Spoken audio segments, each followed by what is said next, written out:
Olá, sétimos anos, bom dia, boa tarde, boa noite, independente do horário que você estiver assistindo essa aula, desejo a todos bons estudos e uma boa aula. Na próxima aula, do dia 9/6, nós vamos debater um novo assunto. Debatemos aí ao longo do mês de maio os impérios e reinos africanos, pegamos um passaporte, viajamos, visitamos mais de 54 países que compõem o continente africano, nos enriquecemos juntos e foi muito interessante. Agora, na próxima semana, nós vamos debater já no mês de junho os impérios asiáticos colonizados pelos portugueses. Aí nós vamos primeiro começar com a China, em seguida vamos entrar no Japão. Vou falar alguns tópicos para vocês aqui, que eu vou mandar uma lista de exercícios para vocês investigarem no livro, Koch, e vocês vão pesquisar e investigar no livro as respostas. Mas primeiramente, vamos aqui os tópicos que nós vamos debater nesta aula do dia 9/6, a China atual. Nós estudamos a matéria de história, que muitas pessoas pensam que é uma disciplina que fala do passado, mas não, o passado está presente no presente. Então nós vamos começar pela China atual, para depois a gente retomar a China do século X ao século XVII, mais ou menos, que é o recorte histórico do capítulo, para a gente perceber que os povos asiáticos também são povos que nos legaram muita coisa. Muitas vezes a gente estuda a Europa, a Ásia, a África fica em segundo plano, mas a gente vai ver que a Ásia também, até hoje, é muito importante para o mundo, principalmente a China e o Japão. Então nós vamos ver a China atual, nós vamos debater também a Grande Muralha da China, que é um monumento histórico importantíssimo, uma das 7 maravilhas do mundo. Vamos debater um pouquinho sobre a Muralha da China. Eu tenho até um objeto aqui, sempre mostro objetos para vocês. Lá do estudo sobre a África eu mostrei muita coisa, porque minha tia morou lá. Agora eu ganhei um pano de tecido de seda que mostra a Grande Muralha da China. Eu ganhei esse pano aqui de uma coordenadora. Ela sabe que eu gosto muito de objetos históricos, que a minha casa acaba virando um museu, né? É 100% seda, e seda é um dos tecidos mais resistentes. E está ali importante dentro do conteúdo da Rota da Seda, invenção chinesa, como tantas outras que a gente vai ver ao longo do capítulo. Vamos debater também dinastias chinesas, são várias, inúmeras, mas nós vamos debater as 3 que estão no livro, que a gente vai ver daqui a pouco. Vamos debater a educação chinesa, dentro do confucionismo, do neoconfucionismo até hoje, são povos bem disciplinados, são povos que respeitam a hierarquia, respeitam demais os seus professores, respeitam os seus ancestrais, então é uma educação realmente muito disciplinada a China. A Rota da Seda, que foi tão importante para o comércio entre a China, a Europa e também ao Oriente, próximo ali da China. A sociedade chinesa também está dentro da educação, uma sociedade bem hierarquizada, com respeito aos ancestrais. Tivemos aí durante o século XX a política do filho único, que a gente vai debater também. Cada família tinha 4 avós, 2 pais, pai e mãe, e um filho. Então, 2, 2, 1. Depois, agora em 2015, foi liberada a política do filho único, ela foi extinta, agora tem 2, 2, 2. Ou seja, aliás, 4, 2, 2. Né? 4 avô paterno e materno, avô paterno e materno, e o pai e a mãe e 2 filhos. Agora a sociedade chinesa é 4, 2, 2. Antes era 4, 2, 1. Um filho só. E era muito rígido a política do filho único, e muita gente teve filhos sacrificados, filhos não registrados, e a gente vai debater também a política do filho único, que é muito interessante no século XX. Vamos debater também o rio Huanghe, que é o rio amarelo. Assim como as civilizações da antiguidade, como Roma, Grécia, Egito, viveram em volta de rios, a China não foi diferente. O rio Huanghe, que é o segundo maior da China, foi o mais importante na história desse país continente. É um país gigante, aí. A maior população do mundo, 1,3 bilhões, chegando a 1,4 bilhões de pessoas no mundo. E a escrita chinesa, que é muito interessante, ela é ideográfica, ela é de imagens, diferente da nossa, mas uma escrita muito artística até, interessante para estudarmos. E as invenções que a China nos legou. Vou falar só 3 aqui, e podemos pesquisar outros, mas a questão da pólvora. A pólvora é uma invenção chinesa. O papel é uma invenção chinesa, o papel como a gente usa. E o carrinho de mão, que parece uma coisa simples, mas para a época foi uma grande revolução. Então esses são os tópicos que nós vamos debater. Vamos ter questões de acordo com esses tópicos aqui que eu estou elencando para vocês. Vocês vão receber na plataforma do Delas essas questões, vão pesquisar no livro e nós vamos debater. Vou introduzir aqui um pouco dos slides da próxima aula para vocês terem um contexto mais aprofundado do assunto, falando da aula do dia 9/6, que vai dar na próxima terça-feira. A China atual. Nós vamos debater a China atual, como a gente debateu a África atual. Então, é importante começarmos o assunto pelo presente e depois a gente vai retomando ao passado até chegar no século X para a gente estudar a China ali do período da Idade Média até mais ou menos o século XVII. Então, a China atual nós vamos estudar assim com toda certeza. Dentro da China atual, os BRICS, que é um importante grupo econômico e cultural que o Brasil faz parte, Brasil, Rússia, Índia, China e África do Sul, é os BRICS. Hoje o principal parceiro econômico do Brasil é a China, é o país que mais compra da gente e nós compramos muito deles também. Então essa política econômica do Brasil e China tem que ser uma política amigável, não de ofensas, como alguns líderes políticos do Brasil ofenderam a China, falando do vírus chinês, como se fosse culpa da China, o coronavírus. Então nós temos que ter uma relação muito boa com a China, que é o nosso principal parceiro econômico. E os BRICS fazem parte desse bloco: Brasil, Rússia, Índia, China e foi acrescentada a África do Sul. Então esses países nós temos que ter um respeito e uma boa convivência com eles, uma política de presente, como os chineses fizeram tanto. Os chineses respeitam muito o Brasil, então o Brasil precisa respeitar a China para poder ter essa balança comercial e também interessante entre Brasil e China. Então vamos estudar também um pouquinho dos BRICS, que está dentro do contexto da atualidade. A política do filho único, nós estamos falando agora há pouco, nós vamos debater ela também, partindo aí de 1979 até 2015, 36 anos dessa política de filho único, e mesmo assim a China tem 1,4 bilhões de pessoas. E agora, depois de 2015, as pessoas ainda continuam não querendo ter mais de 2 filhos. Antes era porque era proibido, agora é que eles não querem. Então o governo, mesmo tendo liberado, as pessoas continuam tendo um filho só. Então é interessante isso, parece que ficou enraizado na sociedade, mas a gente pode debater isso depois, se até seria necessário no Brasil ou não. É um tema polêmico, mas vocês podem debater também. A questão de atualidade, o vírus, do coronavírus que surgiu lá na China, numa província, e espalhou para o mundo.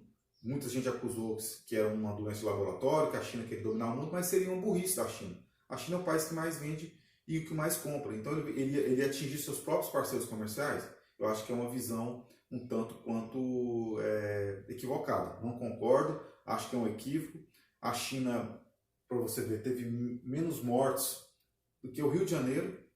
Já São Paulo já tem muito mais mortes do que a China, porque eles são os povos bastante disciplinados, e eles já tinham conhecimento de outras epidemias e pandemias, por isso que eles tinham o hábito de usar máscara, os hábitos de higiene, então por isso que eles tiveram tão poucas mortes. Claro, a China é um país fechado, pode estar escondendo os números, aí é outra questão.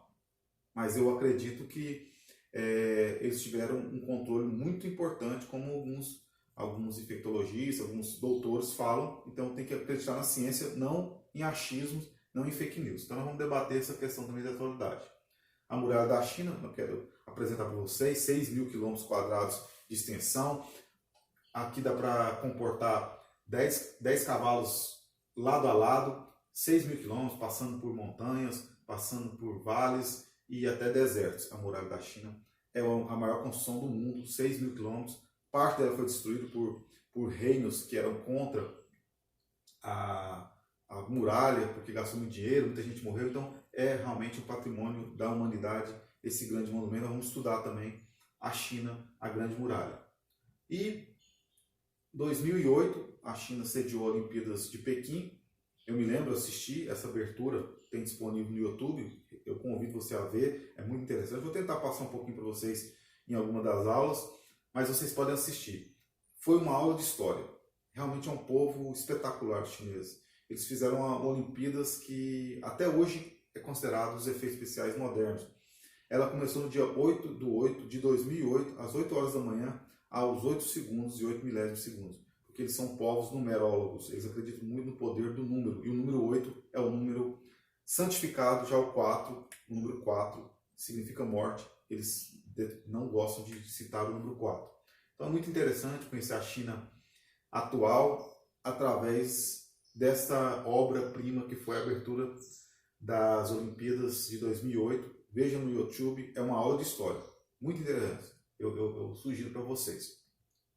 Aí começando o capítulo, na página 177, fala aí do período que a China, que nós vamos estudar, século X ao século XVII. Esse período a China já estava à frente dos povos europeus, que começou o desenvolvimento do Renascimento lá no século XV, XVI, XVII, enquanto a China no século X já tinha invenções, como por exemplo a Gutenberg criou a prensa de tipo móvel. A China já existia a escrita no papel, a escrita em publicações impressas. Então a China estava sempre à frente. Porém a gente estuda a Europa, aí pensa que a China é primitiva em relação à Europa, sendo que a China sempre foi bastante evoluída. Então isso é necessário salientar que a China sempre foi um lugar de muita tecnologia, sempre à frente do tempo, povos bastante inteligentes que valorizam demais a parte intelectual de sua nação. Temos aí a página 178, que vai falar da China moderna. Como a gente debateu em alguns capítulos anteriores, essa questão do moderno.